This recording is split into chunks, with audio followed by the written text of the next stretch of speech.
Camera is prepping. All right, ladies and gentlemen, we are at the lab once again. And today we have a good friend, Matt and David from Atlantic Virtual Staging. And we just want to welcome you on behalf of my partner, Tyler, Drew, and yours truly, Eric Quadros, lab business coach at the lab. So let's begin. Today, we have, since you guys here, you guys have really got a really unique company, especially right now going on with all the stuff going on with COVID, and you guys are already fully virtual. So tell us a little bit about you guys and how this idea of the virtual staging came about for Atlantic Staging. Yeah, so obviously this is an interesting time to be in virtual staging. I think virtual has become a key word around the industry. But basically what we do is we work with realtors, builders, sales teams, marketing teams, and taking photos that are, with vacant listings or properties that don't show well due to, current furnishings or stylings. And we've actually pivoted, which we can touch on in a little bit. But yeah, and basically showing what the property could look like and showing a home's potential. And certainly with COVID and everything going on right now, and having in some cases limited access to properties and buyer hesitance in going in and out of properties, and even sellers as well, having traffic in and out. We've seen this kind of pop up on people's radars a little bit more and more here in the last few months. And yeah, we're fully virtual, fully remote, so we haven't had to make a lot of changes there. But we have changed our business a little bit, and yeah, that's kind of where we're at. Dave. Go ahead, yes. Dave. I'm sure, man, you look like you're ready to come out of that screen, man. Like you're talking still. Get ready. Goodness, man. Got to make him co-host. He can mute Matt. Be like, mute. Man. I feel like Go ahead, Dave. Yes. So I'm in Boston. I'm a real estate agent, and we started using virtual staging for our business in 2017. We do a lot of high-end condo sales downtown, so we have high expectations from our clients, and we put a lot of value in the quality of our pictures. So, showing an empty condo that we're selling for $2 or $3 million is not going to be satisfactory to our client or to the market. So we started using a company based in Houston, and the results were pretty good. Service was pretty good, but they got wiped out in Hurricane Harvey. Which led us to finding another virtual staging company, which was based out of Ukraine. And there aren't a lot of virtual staging companies, and this company based out of Ukraine did really nice work, but the style was different. So we'd send over empty photos of a condo in Boston, and it would come back looking like a flat in Moscow, or it would, we had one picture of a really nice condo that we were selling, and it came back and there was a huge photo of a Russian cosmonaut that had been virtually staged onto the wall of the dining room. So there was just a big disconnect in between style. And so that's when Matt and Maria and I, the other owner, started talking about our own company. That's outstanding. So listen, because I know for a fact guys don't have a very good eye on when it comes to interior decorating, at least for the most part. So I don't see Maria here, so I guess she's sending you guys loose for today's interview, and that's okay. So fully virtual. I'm assuming that you guys already, you're looking for an audience that's nationwide, right? Because you work. I mean, obviously, Matt, you're here in Virginia, and David, you're in Boston. Boston is that how you say it? Boston. Mm-hmm. So how's that going for you guys? So, how many clients do you guys have? Like, where are you looking to grow? Like, what's your expansion plan and your growth plan for the next year to 3 years? Yeah. So I'd say we have a core client group of probably, probably 30 or so that we can rely on for repeat business. And it might even be more than that right now. But yeah, growth wise, we're really trying to get more organic growth. So we do a lot of, firsthand touches. We reach out via email. We, Dave does so in Boston, and Maria and I here in Virginia reach out directly realtors and sales teams and try to build things that way. We've expanded our social media. We've run ads and campaigns, and really tried to get some of that organic growth, like you mentioned, nationwide. A lot of our business has been localized in where we live, because we know those areas really well. But certainly, spreading things out, across various regions in the country is our end goal. Right now, we have a lot of business. We've pivoted to a lot of new construction, and the reason being is a lot of those companies have run into issues due to COVID, and a lot of unfinished construction properties and projects that have hit a snag, whether it's with folks not being able to get in there, marketing budgets flattening out, and so people are looking for creative ways to kind of keep those efforts going. And so we've reached out and had a lot of success here in the last couple of months in working directly with builders and other developers to complete those projects in their images and help move their marketing efforts forward. So we see that as another big opportunity for growth with our company. Outstanding. Ty, you got a question? I see you leaning towards the mic. Oh yeah, I'm always leaning towards the mic. But hey, Matt, I've gotten to know you over the last couple months, and I gotta say I got a lot of respect for you and putting in the work and taking care of clients. But I would be interested to know, you've done real estate, you're doing this. I would say this virtual staging company. What's the biggest thing that you've learned about yourself personally going through this journey and starting this company? Sure.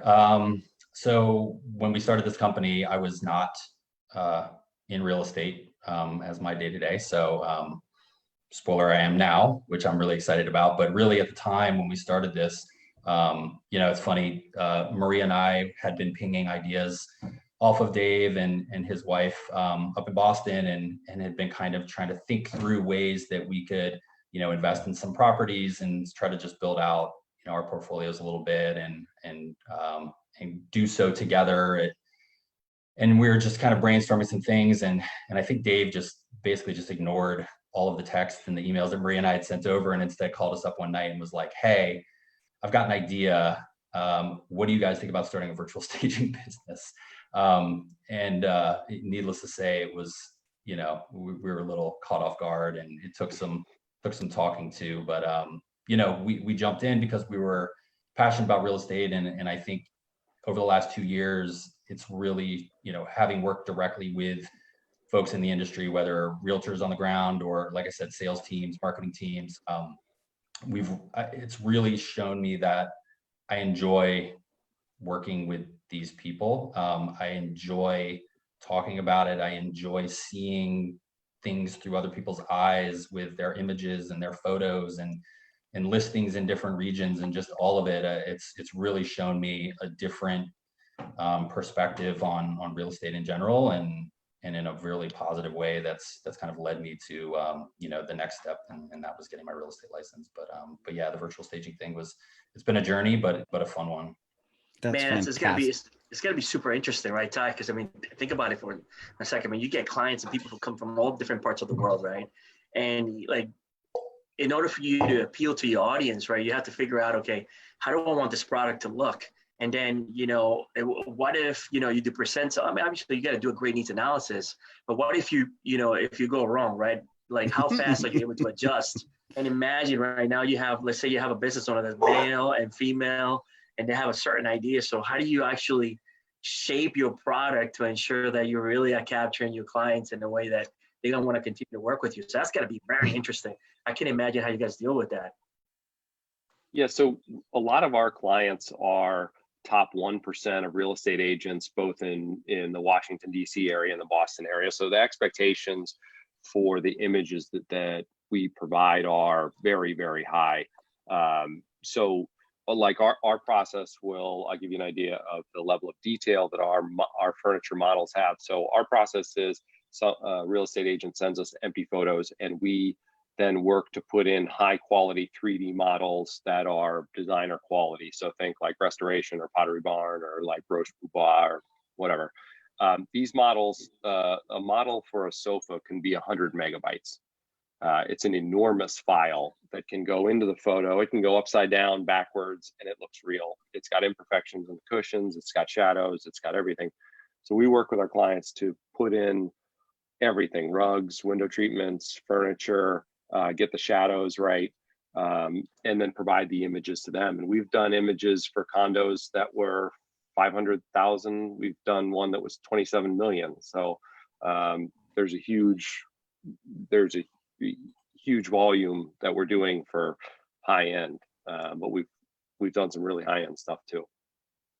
I should say the fees don't scale based on the property value, unfortunately. So yeah, maybe we should change that. We should, yeah. The commission model on this business is flat, but yeah, like Dave said, we see a big variety, but the expectations are always.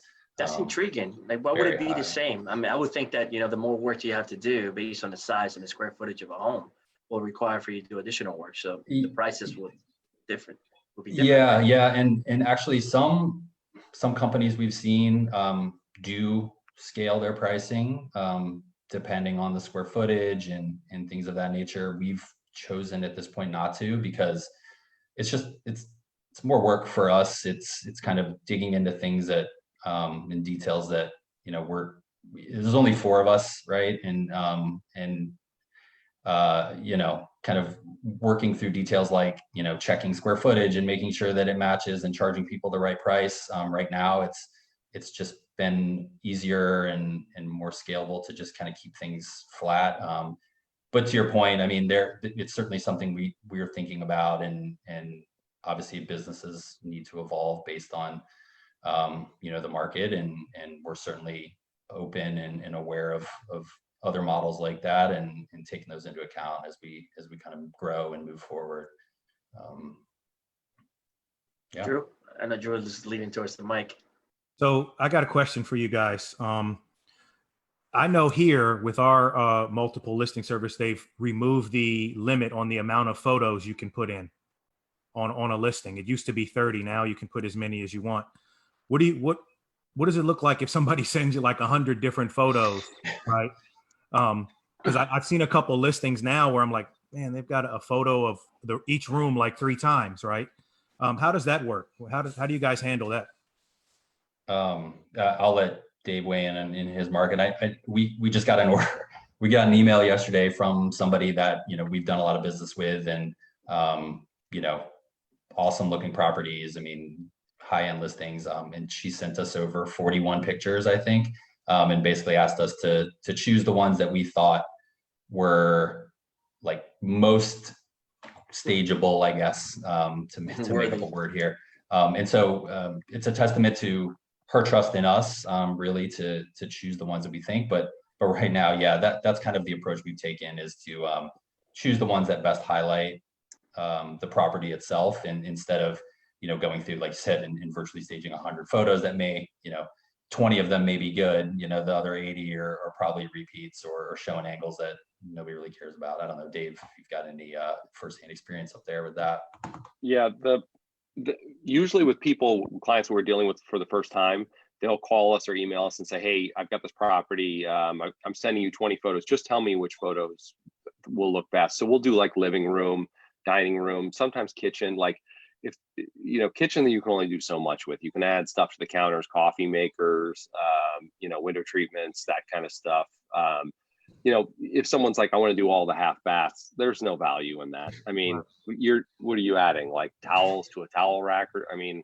So typically we'll do like 4, 5, 6, maybe 7 or 8 if the property's huge. But beyond that, there's no value to the client. We're really not providing any value beyond like the core rooms. We can do basements, we can do outdoor spaces, we can do construction sites. What we've been doing a lot of mostly is large scale projects. We've got about 7 or 8 regional developers and 1 national developer whose projects have come to a complete halt.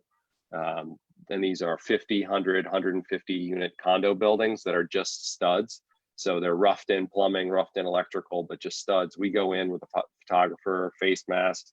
I was in South Boston doing it a couple weeks ago, face mask, gloves, photographer. We take pictures of a empty condo that's just framed out, and then we finish it for them. Ceiling, floors, walls, windows, everything to the specs that the developer provides. Wow. Who's got the eye for that, man? When you guys do a virtual stage on like a condo, man, that is just hardwoods and walls, man. Who's got the eye to set that up? That's Maria. She's not in this call. Probably Maria. Yeah. Yeah, you know, I think we're missing a key figure here, not only with the you know, the virtual staging thing, but certainly as my wife. we and we just want to parents of my make sure that kids. she knows that we mentioned her, because Yeah, she is yeah. important. Yeah, Maria very important. Cochran, Yeah. the brains and the eyes behind what we're doing. I don't think Yeah. I've ever called Matt and said, "Hey, that restoration chase would look really nice in this Yeah. in this Yeah. picture." Have I you don't think guys I've ever heard Dave say Roche Boudoir either. So, you know, Yeah. we'll go with that. have you Yeah. does she also have an eye for that real staging, not just virtual? You know, it's something that her and I have talked a lot about in, you know, obviously traditional staging and virtual staging are, you know, there's similarities, but there's a lot of differences as well. And we've talked about going and pursuing certificates and things of that nature in the traditional staging world, because it is something that, you know, she is just really good at in taking a look at a property. And again, a lot of it is working directly with our clients and hand holding through that process and kind of extracting, you know, what it is that they're trying to see in that property. And she's really good at putting that down on paper and, you know, resulting in an end product that not only are we really happy with, but, you know, our clients are really happy with too, which is obviously the most important thing. And, but yeah, I wish she was, well, you know, to be honest, she might pop in here with 2 screaming kids at any moment. So if she does, we'll put her on camera and let her get her her voice in. But yeah, she's a real critical part of this. That's cool. Real couches are heavy, man. Well, You the know? other thing too that we're seeing now is a lot of restrictions in these large buildings in DC and Boston, where the property manager or is emailing out to all the residents and the brokers representing properties there and saying, you can't show it, you also can't stage it. So a lot of people don't take into account when you're physically staging a condo, you've got to reserve the loading dock, you have to reserve the elevator. You've got to put protections in the floor and the walls of the building, and nobody wants you there. The owner doesn't want to do it. The property manager doesn't want you there. The neighbors don't. So it's really kind of a quick fix, because we can return pictures in 2 or 3 days, whereas physically staging, it takes like weeks and it costs thousands of dollars. I mean, when we were starting the company 2 or 3 years ago, my partner at the time in real estate said that we would pay out of our commission to stage a unit that we were selling, and the price was like, I don't know, 2.5 million, and the staging price was $10,000 of our commission. And I was like, I'm tired of doing this. Like, you know, it costs too much. Nobody wants us to be doing this. And that's when we really shifted to all virtual. Hey, listen, I'm going to tell you right now, the reality is that the whole world is going virtual. So I think you guys are strategically positioned to really take advantage of this, you know, in the situation. I mean, this is when things change, and you guys are already there. So that's awesome. Now we're going to go into a really interesting part of our lab, as we call the rapid fire session. We're just going to ask some questions. And when we ask the question, you basically, you know, it's going to be David and then Matt, but you both got to answer, and it's going to be rapid fire. Ready? So it's the first thing that comes to mind. You can't sit there and think. You just got to go shoot, right? Keep it. This is an exercise. This is a sales exercise, by the way, because when you have a client, you got to respond right away, right? So quick on your feet. You ready? All right. Ready. Here we go. We'll start with, it goes from David to Matt. What's your favorite quarantine meal so far? Pork tenderloin. Okay. I'm going to go with warm weather, grilling, probably burgers and dogs. What's the one snack food you wish would go away? Trail mix. Raisins. Last show you binge watched? Ozark. Yep. Waco. Both very solid. What's your favorite movie? We've watched Remember the Titans a number of times with the kids. I went to that high school, by the way. Did you really? Yeah, Coach Boone was my gym teacher. TC No rules. way. There, that's funny you said that. Yep, I got a couple Titan friends watching with me right now. Okay, sorry, I went off topic. Last, Awesome. go ahead, Matt. favorite movie? I've always been partial to the Pulp Fiction. I'm gonna go with Oh, that. somebody else said that yesterday. Yeah, somebody else said that this week too. Yep. a Last good book one. you read. Last book. You know what? Been so busy, haven't been doing a lot of reading. There we go. Matt. It's so good. Honestly, I think it was Curious George visits the toy store. I think That's a classic. I read The Millionaire Real Estate Agent too, but honestly, if we want to be honest, the last one I read was something in the Curious George line. So there we go. What's the pro sport you miss the most? Football. Yeah, I got to go with football. Are Basketball's a you close a second. Pats guy over there, Dave? Yeah. Did a bunch of people just tune out? Yeah. Yeah, everybody completely left. I just saw a lot of eyes drop off that Facebook Live. Yeah, Matt, what's your team? I'm a Skins through and through. All right. Yeah. Thanks, guys, for the doing the rapid fire questions with us, man. Thank you. Yeah, Hey guys, it's so awesome. before we close the lab today, we want to thank you. And for our audience out there, if they're looking for you, they're looking to do some incredible virtual staging. What's the best place to find you? Our website. Website, atlanticvirtualstaging.com. We're really active on social media, Instagram, Facebook. Check us out, send us a DM. We're here, we're ready to help. And just a really crazy, exciting time to be virtual. And thank you guys for having us on. This is fantastic. I wish you guys the best of luck here.